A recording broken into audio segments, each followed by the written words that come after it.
نحمده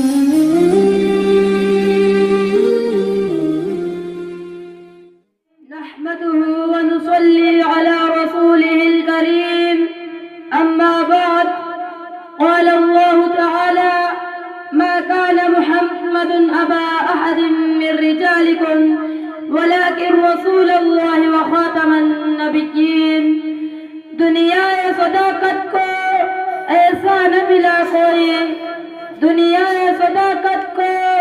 ایسا نہ ملا کوئی بندے تو ملے لیکن آقا نہ ملا کوئی تاریخ جو ڈھونڈی ہے ثانی محمد کی تاریخ جو ڈھونڈی ہے ثانی محمد کی ثانی تو بڑی چیز ہے سایہ نہ ملا کوئی حضرات حکم صاحبان اور سامعین باوقار ہمارا عقیدہ ہے کہ نبوت و رسالت کا سنہرا سلسلہ ابو البشر سیدنا آدم علیہ السلام سے شروع ہو کر سید الکائنات افضل الرسول حضرت محمد مصطفیٰ صلی اللہ علیہ وسلم پر ختم ہو گیا سرکار دو عالم صلی اللہ علیہ وسلم کے اس دنیا میں تشریف آوری کے بعد اللہ تعالیٰ نے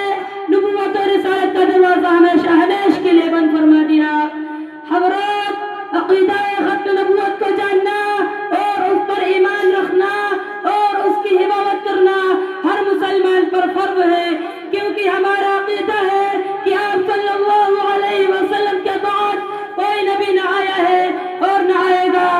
آپ صلی اللہ علیہ وسلم کے بعد جو بھی نبوت کا دعویٰ کرے گا وہ اس دنیا کا بدترین جھوٹا اور کذاب ہوگا اللہ کے نبی کا ارشاد ہے سيكون في أمتي 30 كذابون كلهم يزعم أنه نبي وأنا خاتم النبيين لا نبي بعدي کہ میری امت میں 30 جھوٹے ہوں گے جن میں سے ہر ایک کا یہ خیال ہوگا کہ وہ نبی ہے جبکہ میں آخری نبی ہوں میرے بعد کوئی نبی نہیں آئے گا دلائل بے بہا قرآن میں ختم نبوت کے دلائل بے بہا قرآن میں ختم نبوت کے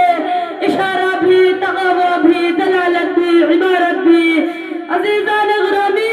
عقیدہ ختم نبوت کو یہاں مسئلہ نہیں ہے بلکہ اس کی اہمیت کو دیکھتے ہوئے اہل حق نے ہر دور میں ہزاروں قربانیاں پیش کی ہیں حضرت ابو بکر رضی اللہ عنہ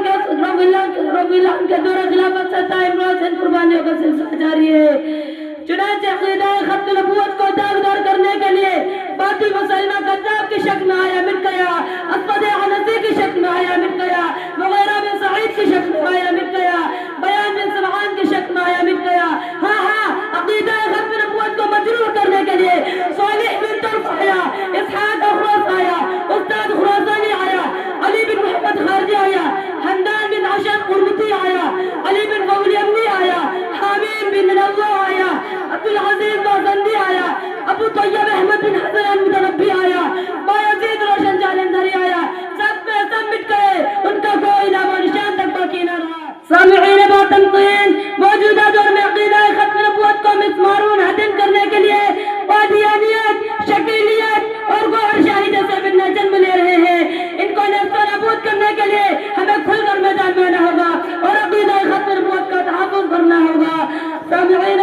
عزیزان ملت ہمیں بھی عقیدہ کے تحفظ کے خاطر ہر قسم کی قربانی کے لیے تیار رہنا چاہیے اللہ تعالیٰ سے دعا ہے کہ اللہ تعالیٰ ہمیں اس کی توفیق عطا فرمائے آمین صداقت کے لیے گر جان جاتی ہے تو جانے دو صداقت کے لیے گر جان جاتی ہے تو جانے دو مصیبت پر مصیبت سر پہ آتی ہے تو آنے دو وآخر دعوانا ان الحمدللہ رب العالمین محمد شاہد